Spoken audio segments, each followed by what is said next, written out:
Have you ever wondered why Islam is so obsessed with orphans? So I didn't really think too much about it as a born Muslim until my family took my husband, who was raised Catholic, he's Colombian, to Eid prayer for the first time. And my dad taught him how to pray. He sat in the front with the men and sat through the sermon.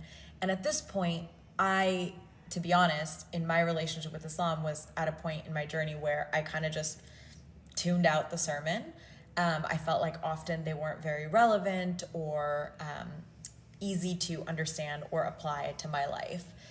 And so I wasn't thinking too much about it. But when we met up with my husband, my dad, my husband was like, have you ever thought about like why there's such an emphasis on orphans in Islam? Like the whole sermon was about orphans and taking care of orphans. And I was like, wait, I haven't actually thought about it. So this inspired me to look deeper into the mention of orphans in the Quran. And orphans are mentioned 23 times to be exact in the Quran across 12 chapters. And that includes verses like 2:177, which says, quote, "Righteousness is not that you should turn your faces to the east and the west. Rather, the righteous are those who believe in God and the last day, and the angels and scriptures and prophets, and who give material gifts out of love for God, even of what they care for, to relatives and orphans, and the poor, and the traveler, and the needy, and for the purpose of freeing the enslaved." 4:2 says, "Give orphans their property without exchanging bad for good, and do not consume their property commingled with your own." 89:17 calls those who do not support orphans unbelievers. 90:12-17 reads, quote, "And what will convey to you what the steep road is? Emancipation of an enslaved person, or feeding on a day of hunger, and an orphan relative or a destitute person. Then one will be of those who believe and practice patience and practice kindness. They are the company of the right." So there's tons of verses like this. Like I said, 23 exact mentions.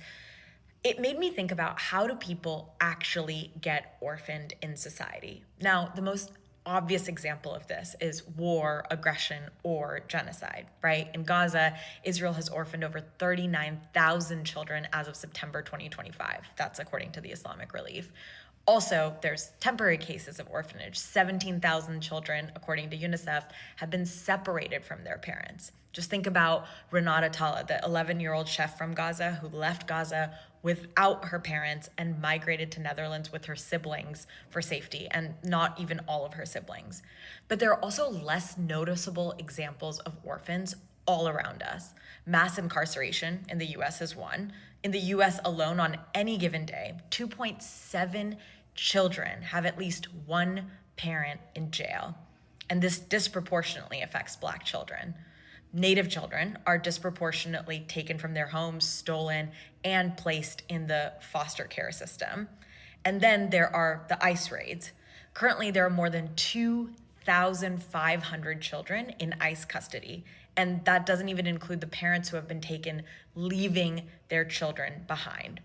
So if you are somebody who is new to Islam or was born into Islam or is thinking about how to be a better, more thoughtful, more engaged citizen of the world, think about orphans today.